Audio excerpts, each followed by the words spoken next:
जय हिंद दोस्तों, कैसे हैं आप सभी लोग। मैं हूं आप सभी लोगों का दोस्त संचित। दोस्तों, आज की इस वीडियो में हम लोग बात करने वाले हैं निफ्टी और बैंक निफ्टी में हमारा क्या व्यू जो था आज के लिए था। आगे किस तरीके का व्यू रह सकता है, कौन कौन से इंपॉर्टेंट लेवल्स डेटा पॉइंट्स हमें ध्यान में रखने हैं। ग्लोबल मार्केट्स में कुछ बड़े डेवलपमेंट्स कल से लेकर अभी तक हुए हैं, उसका किस तरीके से इम्पैक्ट जो है हमें देखने को मिल सकता है। तो सारी चीज़ें इस वीडियो में हम लोग डिस्कस करने वाले हैं। दोस्तों, वीडियो शुरू करने से पहले चैनल को सब्सक्राइब कीजिएगा, बेल आइकन को दबाइएगा और इस वीडियो का लाइक एम हम रखते हैं लगभग 1500 लाइक्स, जो कि आप पूरा कर ही देंगे। तो चलिए अब ज़्यादा टाइम वेस्ट ना करते हुए वीडियो को शुरू करते हैं। तो आज दो बड़े इवेंट है। एक बड़ा इवेंट है और उसके साथ साथ जो ऑनगोइंग यूएस ईरान वॉर को लेकर जो चीज़ें चल रही है वो हैं। ठीक है, तो उसके ऊपर हम लोग सबसे पहले आते हैं। हमारा व्यू लास्ट फ्यू डेज से काफ़ी बुलिश रहा है। आई थिंक इस एरिया के आसपास जब फ्राइडे का सेशन था, मैंने आपको क्या बोला था, 23 तारीख जो है is the last date of the bearish time cycle. उसके बाद मार्केट 24 को गैप डाउन खुला, बट उसके बाद पूरा रिकवर किया, गैप अप हुआ, गैप अप हुआ, गैप अप हुआ और वापस से हम लोग 24,250 के आसपास पहुंच गए हैं। अब जैसा कि सुबह वॉइस नोट में, जो लोग भी टेलीग्राम से नहीं जुड़े हुए हैं भाई, ज्वाइन कर लेना। हमारा ऑफिशियल ग्रुप डिस्क्रिप्शन में लिंक है। यही अकेला इकलौता हमारा ग्रुप है। इसके अलावा आप किसी भी ग्रुप में हैं, सारे फेक ग्रुप्स हैं, नकली ग्रुप्स हैं, वहाँ से एग्जिट कर जाइए। ठीक है।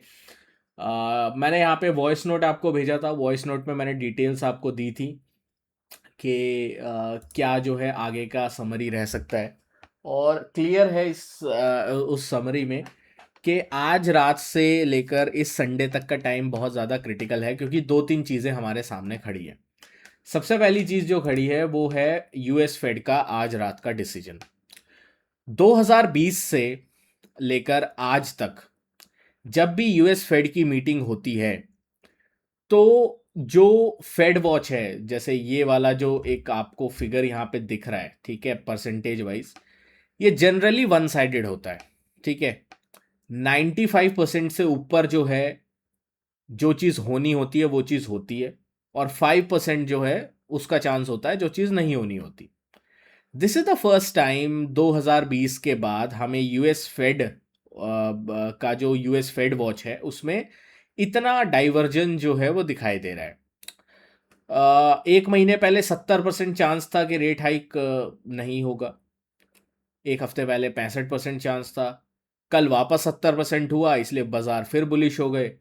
आज फ्यूचर्स डाउन क्यों है? क्योंकि वापस 66% जो है ये हो चुका है। तो इसी वजह से बाजार में इतनी उठापटक, ऊपर नीचे जाना, कभी ब्रेकडाउन की तरफ जाना, कभी ब्रेकआउट की तरफ जाना। और या मैं ग्लोबल मार्केट्स की बात कर रहा हूँ। आपको इंडियन मार्केट्स में जो है वो वीकनेस या वो वॉलेटिलिटी नहीं दिखाई देगी, क्योंकि टाइम साइकिल वाइज हमारे बाजार का समय इस वक्त अच्छा है। ठीक है, हमारे बाजार बहुत अच्छा कर रहे हैं ग्लोबल मार्केट से कंपैरिजन। बट कभी ना कभी तो इम्पैक्ट आएगा ना। और आज का दिन बहुत क्रिटिकल रहेगा। आज फेड क्या डिसीजन लेता है, क्या जो है आगे के लिए गाइडेंस देता है, किस तरीके का जो है कमेंट्री आती है केविन वॉश की तरफ से।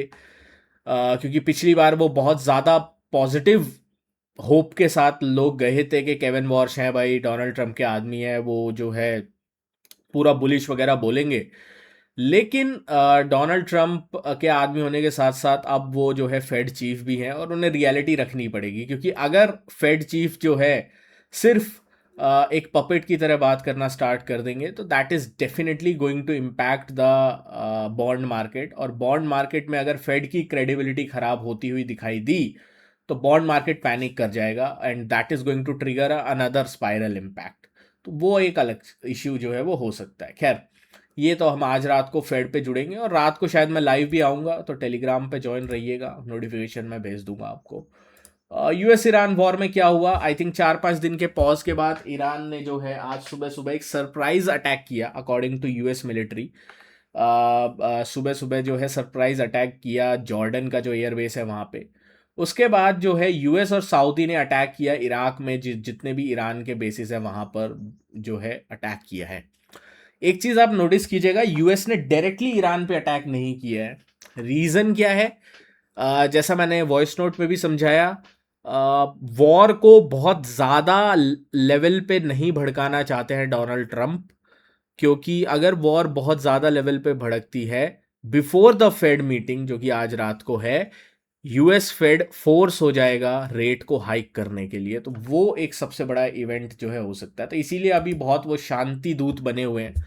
देखते हैं आज रात का जो डिसीजन फेड का है, जो भी है वो निकल जाता है, उसके बाद भी वो इतने ही शांति दूत बने रहते हैं या नहीं।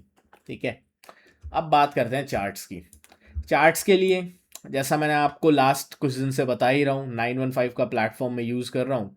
काफ़ी ज़्यादा ऑप्शंस इसमें मिल जाते हैं, एक ही चार्ट पे सिंगल स्क्रीन पे बहुत सारी चीज़ें सेटअप वगैरह करने के लिए, और यहाँ पे आप मल्टीपल कंट्रोल्स वगैरह भी कर सकते हैं। तो चार्ट्स की अगर बात करते हैं, निफ्टी में अगर हम देखें तो हम लोग बिल्कुल एक रेजिस्टेंस के आसपास हैं जहां से पिछली बार बाजार ने रिवर्सल लिया था। अब सबसे बड़ा सवाल यह है कि क्या बाजार दोबारा से रिवर्सल लेगा इसी लेवल से, या फिर कल के दिन यूएस फेड की पॉजिटिविटी के बाद गैप अप हो जाएगा। वो तो भाई कल ही पता चलेगा, कल देखते हैं क्या होता है।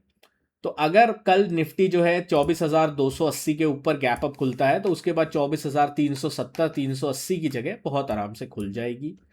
डाउनसाइड कब ट्रिगर हो सकती है? डाउनसाइड मान लीजिए बाजार जो है 24,130 110 के नीचे ओपन हो, उसके बाद डाउनसाइड ट्रिगर होगी जो आपको मिनिमम जो है एटलीस्ट यहां तक तो लेके आएगी, 24,030 से लेकर 24,020 का लेवल। इसके ऊपर आपको डेफिनेटली वॉच आउट करके चलना है। ठीक है, बैंक निफ्टी की बात कर लेते हैं। अगेन बैंक निफ्टी फंसा हुआ है यार, रेंज में फंसा हुआ है, कुछ क्लियर पिक्चर नहीं मिल रही है। ऊपर जाता है बहुत चॉपीनेस के साथ ऊपर जाता है। अच्छी चीज़ है कि 57,150 के ऊपर क्लोजिंग दी है। अब इसके लिए दो तीन चीज़ें हैं, एक बार मैं सारे लेवल्स जो है रिमूव कर देता हूँ। सबसे पहला जो इम्पोर्टेंट लेवल है वो ये होगा कल बैंक निफ्टी के लिए 57,050। अगर बैंक निफ्टी 57,050 के ऊपर है, बैंक निफ्टी स्ट्रांग है। ठीक है, बैंक निफ्टी में बुल्स का जो है वो स्ट्रेंथ बनी रहेगी। बट अगर 57,040-50 के नीचे बैंक निफ्टी ट्रेड करना स्टार्ट करता है तो बुल्स के लिए दिक्कत हो सकती है, वो फिर 56,600 की तरफ बैंक निफ्टी एक बार के लिए ड्रिफ्ट कर सकता है। अपसाइड में अगर सस्टेन होता है तो 57,350 के आसपास बैंक निफ्टी जा सकता है, तो इसका ध्यान रखेंगे। ठीक है,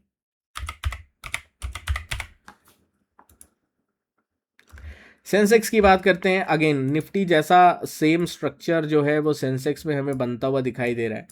लास्ट टाइम जहां सेंसेक्स से रिजेक्शन मिला था उसी एरिया के आसपास जो है सेंसेक्स अभी भी आज के दिन रुका है, दैट इज 77,700 800 का लेवल।